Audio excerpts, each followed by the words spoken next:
Bonjour et bienvenue à l'actualité du jour sur Kivu Morning Post. La société civile du territoire des Fizi et de la ville de Baraka dénonce la confiscation des kits Starlink appartenant à des civils par des unités de FARDC. Cette mesure a intervenu après la coupure des réseaux de communication et consécutive à l'avancée des combattants Twirwaneho dans plusieurs villages du haut plateau du site Kivu. À quelques jours seulement de la mobilisation du collectif C64, l'opposant d'Élysée Sanga estime que la démission du président de la République est une option prévue par la Constitution et ne doit pas être considérée comme un sujet tabou.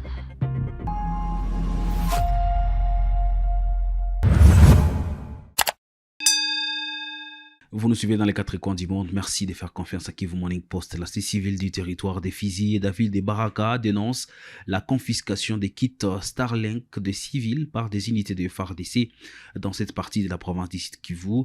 Depuis l'avancée des combattants Twirwaneho dans plusieurs villages de haut plateau, l'armée a coupé les réseaux de communication. La société civile parle d'une violation de lois fondamentales et de la Constitution. Suivons ces témoignages de cet habitant sous couvert d'anonymat. On voudrait juste alerter par rapport à la situation qui prévaut en territoire de Fizi. Après avoir analysé et observé cette situation, il y a de cela des semaines qu'il y a absence des réseaux de télécommunications mobiles, voire même des connexions Internet dans le territoire de Fizi, tout comme dans la ville de Baraka. Et nous estimons que cette situation ou cette coupure des connexions de télécommunications mobiles, tout comme Internet, c'est fait en violation de la Déclaration universelle des droits de l'homme, voire même de notre Constitution de la République démocratique du Congo et d'autres instruments juridiques que notre pays a ratifiés au niveau international et régional. Parce que quand vous lisez la Constitution de la République démocratique du Congo, vous combinez avec la Déclaration universelle des droits de l'homme, ces deux instruments juridiques disposent sur la liberté d'être informé, la liberté de communiquer. C'est une liberté qui est reconnue non seulement aux citoyens congolais, mais également les étrangers qui résident dans notre pays. Et que donc, cette coupure des réseaux ou des connexions Internet ou des télécommunications mobiles occasionne pour le moment des effets négatifs vis-à-vis sur la vie de la population. Donc, je vois la vie socio-économique de la population, parce qu'il vous souviendra que plusieurs personnes pour le moment logent les monnaies dans leur téléphone, dans leur carte SIM, que ce soit Vodacom, Orange, Airtel Money. Donc pour dire que nous avons aujourd'hui les effets négatifs, dont notamment il n'y a plus les opérations financières, et comme il n'y a plus les opérations financières, cette coupure cause directement des préjudices énormes au niveau des marchés, sur l'offre et la demande. Ça s'est produit dans les territoires de Fizi, tout comme dans la ville de Baraka. Donc la vie est devenue difficile. Par le fait que les gens ne se communiquent pas, par le fait qu'il n'y a pas de réseau de télécommunications mobiles, toutes les opérations financières sont suspendues. Et que donc, la population n'a plus le droit de communiquer avec le monde extérieur, voire même s'approvisionner. Si vous avez votre monnaie, vous avez la monnaie électronique avec vous. Comme il n'y a pas la région de télécommunications, que ce soit Orange, sur M-Pesa, sur Airtel Money ou Orange Money. Donc voilà les conséquences qui engendre cette coupure des réseaux de télécommunications mobiles, que ce soit Internet. Pour aller plus loin, nous observons pour le moment la saisie des kits Starlink des différentes organisations humanitaires, voire même les entreprises d'utilité publique en territoire de Fizi, tout comme dans la ville de Baraka. Donc, il y a même les menaces qui persistent. Il y a même les menaces qui persistent contre toute personne qui tente rétablir la connexion privée afin de pouvoir effectuer ces communications avec les partenaires. Pour aller plus loin encore, monsieur le journaliste, cette coupure a des effets négatifs par rapport aux activités humanitaires dans la zone, surtout pour les organisations qui ont un paquet d'assistance en cash auprès des vulnérables. Donc, ces organisations ont suspendu les activités de cash, d'assistance de cash auprès des vulnérables en territoire de Fizi comme dans la ville de Baraka. Pas le fait qu'il n'y a pas la connexion, parce que les cash s'effectuent à travers, s'il y a les réseaux de télécommunications sont fonctionnels, c'est maintenant que vous pouvez maintenant opérer ces activités ou ces opérations. Voilà, c'est pourquoi au finish, nous avions demandé aux autorités avant que la situation ne s'empire davantage en défaveur de la population, il faut que la connexion ou les réseaux de télécommunications mobiles et la connexion Internet puissent être rétablis dans les territoires de Fizi et dans la ville de Baraka. C'est la population qui paye maintenant les prix des conséquences de cette guerre d'agression. Je vous remercie. Après plus de 20 ans d'isolement, la cité des Changé a vécu un moment historique avec l'arrivée du cortège des gouverneurs du Nord Kivu et du Sud Kivu sous l'administration de l'F-123. Aucun véhicule n'avait pu atteindre cette localité depuis maintenant plus de 2 décennies. Aujourd'hui, les activités agro-pastorales s'y déroulent en toute sécurité, témoigne un agriculteur local qui se réjouit du retour de la stabilité dans la région. Hapa tuko Shanje kwa masomo ya Katoliki. Shanje, kusema mtafika Shanje ni kupita wapi? Ni kupita barabara kutoka Minova Kalungu Numbi Shanje. Maisha iko hapa. Maisha ni salama, haina tatizo. Tunakomalisha mtama, tunakomalisha maharage na virai na mahole na wengine. Sasa mnaishi na viongozi hapa? Viongozi ni salama zaidi kuliko wengine, ni usalama na usafi. Make usafi lisha pore, make elisha inatengenezewa mzuri, haina shida. Make zaidi kuliko wengine ni usafi na usalama. Kwa leo mtu anapita bila tatizo, na makarite tulishazisahau, tunaziacha munyumba, mtu anapita bila shida. Tueleze kidogo, wakati ya wazalendo sasa mlikuwa mnaishi huko? Make wakati ya wazalendo watu walikuwa wanapigwa masasi na watu walikuwa walikuwa hawana usalama. Mnaishi sasa leo hii na AFC-M23? Leo tunalala kwenye chama kinafika, watu wanalala, watu hawana shida. Make usalama na mugini watu wanalala zaidi, na makarite tulishaziweka kutoka hapa mpaka Goma. Hakuna bariere, hakuna mtu akukomba kitu fulani, haina tatizo. Wanafanya vitu mzuri hapa, wanafanya vitu mzuri. Hata unaona na motugari zinafika hapa mazile maepoke, hata kungambo za leta ya Kikongomani motugari ilikuwa ilishashindwa kufika hapa Shanje. Kwa leo naona motugari inafika, make ni disi. Wakati ya utawala wa Tshisekedi gari ilikuwa haiwezi fika hapa bongo. Ni kusema mnafaa karibu miaka ngapi hapa na hamuoni kugari hapa?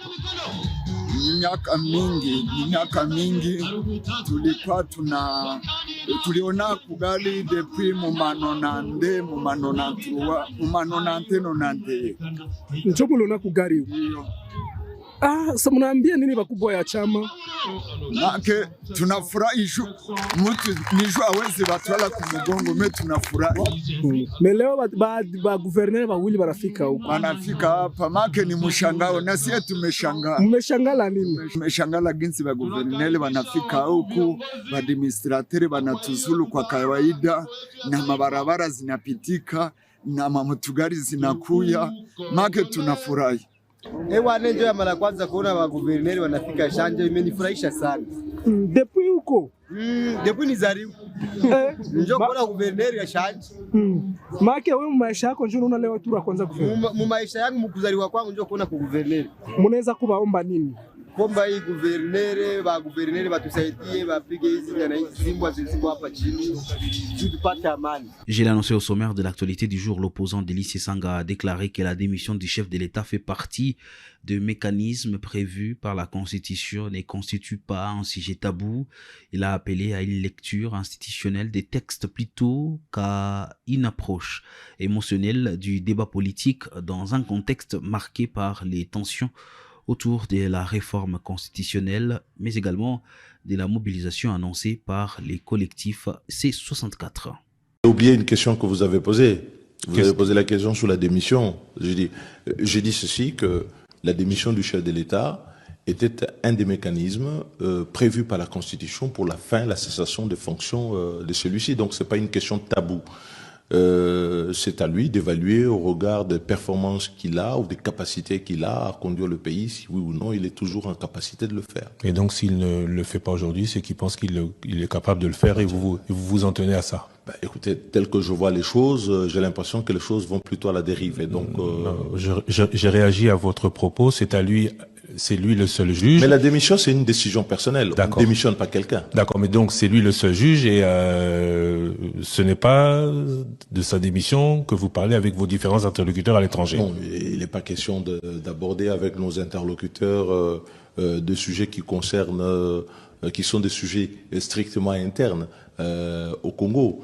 La démission est une matière constitutionnelle clairement définie. Le président de la République peut mettre fin à son mandat par le biais d'une démission. Donc votre tournée, c'est ni paternalisme, ni plainte à l'extérieur, ni demande de changer la RDC de l'étranger. Les jeunes du parti Ensemble pour la République ont mené mercredi une campagne de sensibilisation dans plusieurs avenues de Lubumbashi en prélude à la marche prévue le 22 juillet. À travers cette mobilisation, ils ont appelé la population à participer à cette manifestation organisée pour protester contre le projet de révision de la Constitution, mais également contre l'éventualité d'un troisième mandat du président Félix Tshisekedi.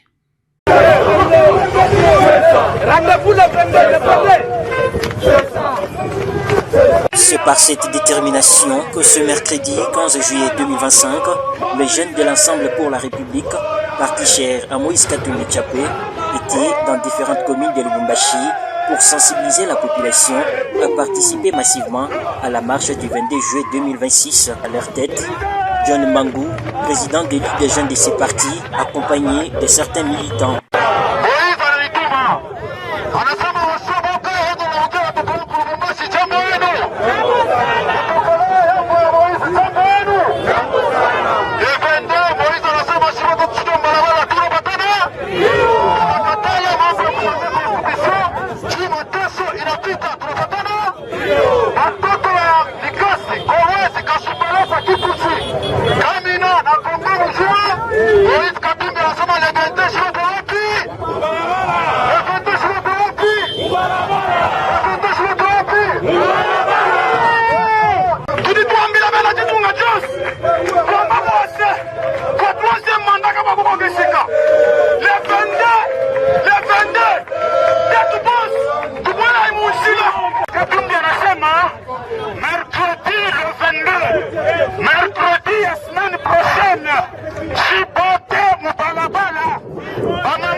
Le rendez-vous est donc pris pour ce 22 juillet 2026 où la population congolaise est conviée à suivre le message de ce parti de l'opposition.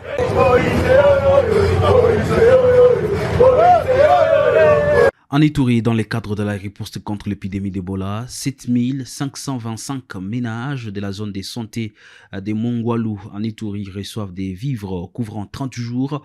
Cette assistance alimentaire assurée par le PAM s'inscrit dans les volets sécuritaires alimentaires de la réponse à l'épidémie. Reportage. La distribution des vivres qui servent de ration alimentaire à la population localisée à Mongwalu, province de l'Ituri, s'effectue avec la satisfaction des bénéficiaires. Dans le volet sécurité alimentaire en cette période d'épidémie d'Ebola, le programme alimentaire mondial met à disposition des habitants des zones touchées une quantité importante de vivres pour couvrir un mois de ration. Nous sommes dans la zone de santé de Mongwalu, qui a été impacté par la maladie à virus Ebola. En plus de cela, c'est une zone qui a été classée dans la phase 3+, en IPC. IPC, c'est cadre intégré de la classification de phase de la sécurité alimentaire. C'est une analyse qui se fait chaque année pour essayer un peu d'évaluer la situation de la sécurité alimentaire et classer selon le degré de vulnérabilité. Au fait, ils ont fait des analyses, les données ont démontré que la zone était dans une phase qui nécessite vraiment un appui en sécurité alimentaire. C'était en phase 3+. Pour les bénéficiaires qui reçoivent ce stock, Il s'agit d'une réponse à un besoin réellement ressenti en cette période d'épidémie et les vivres correspondent aux attentes locales. Hapa Mungwalu depuis magonjwa ya Ebola lingia, tunapata shida mingi, batu wamekufa, kazi tena ya bia hakukua, mwe batu waende kukazi hakukua tena. Hapa Mungwalu tunaishiaka na franga ya oro. Tongea pale kati mgonjwa lingia, mwe kwenda kukazi yepa likuwa tulikuwa naishi tunaoga ya kupitia malali ya Ebola lingia Mungwalu. Mwa kufa kazi pale kuwa tulikuwa ishi maisha magumu sana. Kuhusu problemu ya chakula tunasema merci sana kwanja wenyewe wanatusaidia na ile chakula. Tunasema Mungu awabariki kazi yao iendelee iende mbele na mbele. Niko napakiza chakula ya wafadhili wa PAMI ambao wamekuja kutusaidia ugumu ya magonjwa ya riposte Ebola, na kwa ajili ya hiyo tunawashukuru kwa kutuletea chakula hii.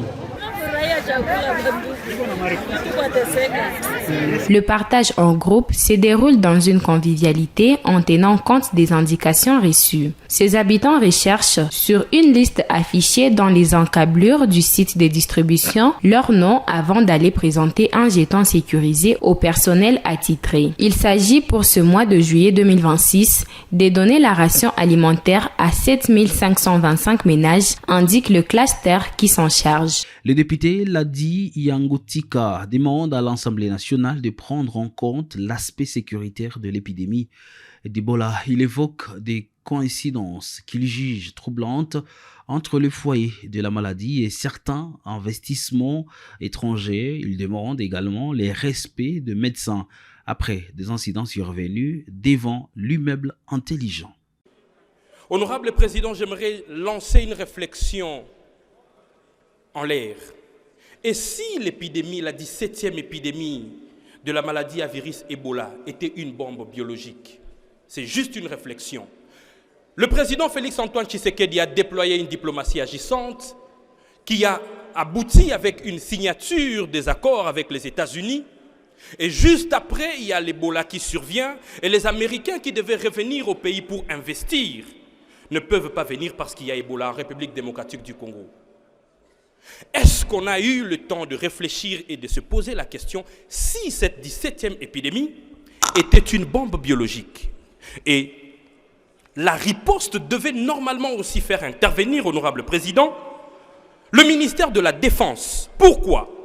Honorable président, la province du Nord Kivu, elle a été déclarée atteinte. La province du Sud Kivu atteinte. La ville de Goma atteinte. La ville de Bukavu aussi l'est atteinte. Honorable président, comment sont gérés le malade à virus Ebola dans ces provinces où nous n'avons pas le contrôle? Pourtant, tous nous le savons, honorable président. Moi, je viens du Nord Kivu, j'étais dans la province du Nord Kivu, dans la ville de Beni. Chaque jour, il y a des gens qui quittent Goma pour aller vers Beni, Butembo. Nous ne pouvons pas nous voiler la face. Mais ce qui est écœurant, honorable président, il faudrait que je puisse les mentionner ici.